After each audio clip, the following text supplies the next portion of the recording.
দিন যাবৎ একটি প্রশ্ন ছিল যে বিগত বেশ কয়েক বছর আগে গ্রামীণ গ্রুপের একটি প্রতিষ্ঠান, তার নাম হচ্ছে গ্রামীণ কমিউনিকেশন।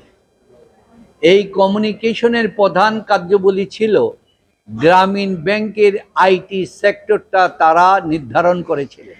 কারণ বাংলাদেশে প্রফেসর ডক্টর মোহাম্মদ ইউনুস সাহেবের নেতৃত্বে ওনার গড়ে তোলা গ্রামীণ কমিউনিকেশন আইটি সেকশনটা এতই উন্নত, এতই সাকসেসফুল যে গ্রামীণ ব্যাংক তার প্রতিষ্ঠা লগ্ন থেকে এই আইটি সেক্টরটা গ্রামীণ কমিউনিকেশন সেটা গ্রহণ করত।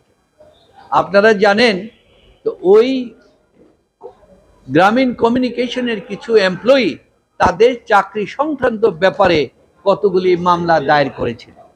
ওই মামলাগুলি যে আদালতে না করার ক্ষেত্রে ক্রিমিনাল মামলাও দায়ের করা হয়েছিল। ওই মামলাগুলি মহামান্য হাইকোর্ট বিভাগে স্টে দিয়েছিল এবং পূর্ণাঙ্গ শুনানি করে এগুলিকে খালাস দিয়ে দিয়েছেন, খারিজ করে দিয়েছেন, আবার অ্যাকুইটাল দিয়েছেন যে ওনাদেরকে খারিজ করে দিয়েছেন। সেইখানে ডক্টর মোহাম্মদ ইউনুস ওনার কোনো সংশ্লিষ্টতা নাই, উনি নামে মাত্র চেয়ারম্যান, ম্যানেজিং ডাইরেক্টর পর্যন্ত। আর আজকে অ্যাপিলেট ডিভিশনে এটার বিরুদ্ধে আপিল করা হয়েছে। এটাও অ্যাপিলেট ডিভিশন সরকারের আপিলটা খারিজ করে দিয়েছে এবং হাইকোর্টের সে রায় বহাল করে রেখেছে। তার মূল কারণটা হচ্ছে কি জানেন, আসলে এই মামলার বর্তমান কোনো কার্যকারিতা ছিল না। যে এই যে গ্রামীণ ব্যাংক বিগত সরকারের আমলে অক্টোবর মাসে বিনা হঠাৎ করে বলছে যে গ্রামীণ কমিউনিকেশনের আইটি সেকশন তারা ডিসেম্বর থেকে ব্যবহার করবে না, ফলে এই লোকগুলি সব গ্রামীণ ব্যাংকে চাকরিতে চলে গিয়েছে। চলে যাওয়ার ফলে এই মামলাগুলি কিন্তু অটোমেটিক্যালি ইনফ্রাকচারস হয়ে গেছে, মানে অযোগ্য হয়ে গেছে, তারা কার্যকারিতা ছিল না। তাই এই মামলাটার বিষয় আপনাদেরকে বলতে চাই, এগুলি যারা মামলাটা করেছে তারা বর্তমানে গ্রামীণ কমিউনিকেশনের পক্ষ থেকে গ্রামীণ ব্যাংকেই তারা চাকরি করছেন। ফলে তারা তাদের এমপ্লয়ি নাই, আর সেই এমপ্লয়ি সংক্রান্ত তাদের কোনো কার্যবিধি নাই, তাদের সমস্ত পাওনা দাওনা নিয়েই তারা যোগদান করেছেন।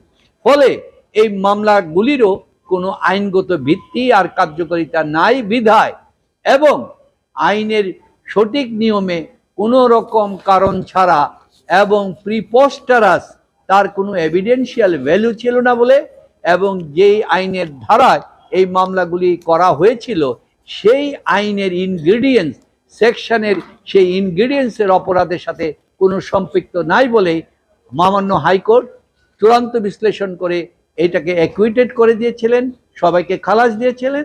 আজকে মহামান্য অ্যাপিলেট ডিভিশনও একই আদেশ সেটাকে খারিজ করে দিয়ে হাইকোর্টের সিদ্ধান্ত বহাল রয়েছে এবং তারা সবাই বর্তমানে এই মামলা থেকে মুক্ত। আরেকটা প্রশ্ন জানার, যে আপনি ডক্টর মোহাম্মদ ইউনূসের অধিকাংশ এবং সব গুরুত্বপূর্ণ মামলা লড়েছেন। ডক্টর মোহাম্মদ ইউনূসের বিরুদ্ধে আওয়ামী লীগ সময়ে যে মামলাগুলো হয়েছে সেই মামলাগুলো সমাধানের এখন কোন পর্যায়ে, কয়টি কি আছে এবং কত দূর?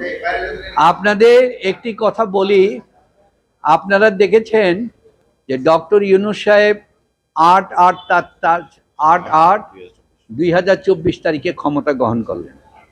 ক্ষমতা গ্রহণ করার পর দেখা গেল রাতারাতি মামলার পরবর্তী ডেট ছিল, অ্যান্টি কারাপশনের পরবর্তী ডেট ছিল 9/8। সুতরাং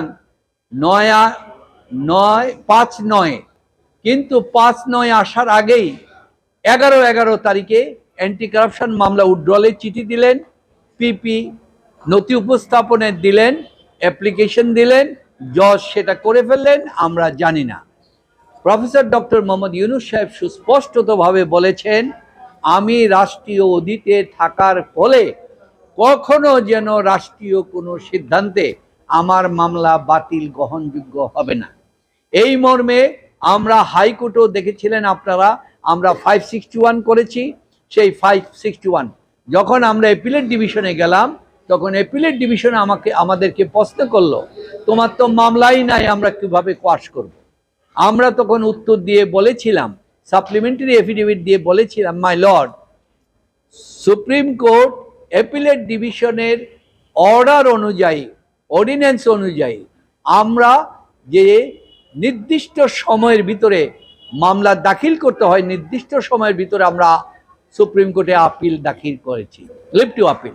সুতরাং এই লিভ টু আপিল দাখিলের পর এবং এই নির্দিষ্ট সময় করেছি এবং এই জিনিসটা পেন্ডিং থাকা এবং হাইকোর্টে পেন্ডিং থাকা অবস্থায় এবং নিম্ন আদালতে 5/9 তারিখ 2024 তারিখে মামলা থাকা পর্যন্ত তিনি এই মামলা উইথড্র করতে পারেন না, এটা অবৈধ, মামলা চলমান আছে।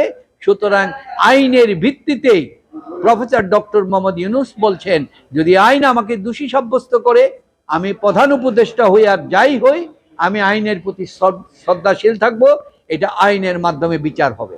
আর যেই বাকি মামলাগুলির আপনারা বলেছেন, আসলে এখানে একটি ভুল শুনানি হচ্ছে, সেখানে প্রায় 120 বা 25-30টার মতো মামলা হবে। এগুলি লেবার কোর্টে, এগুলি কিন্তু ক্রিমিনাল মামলা না।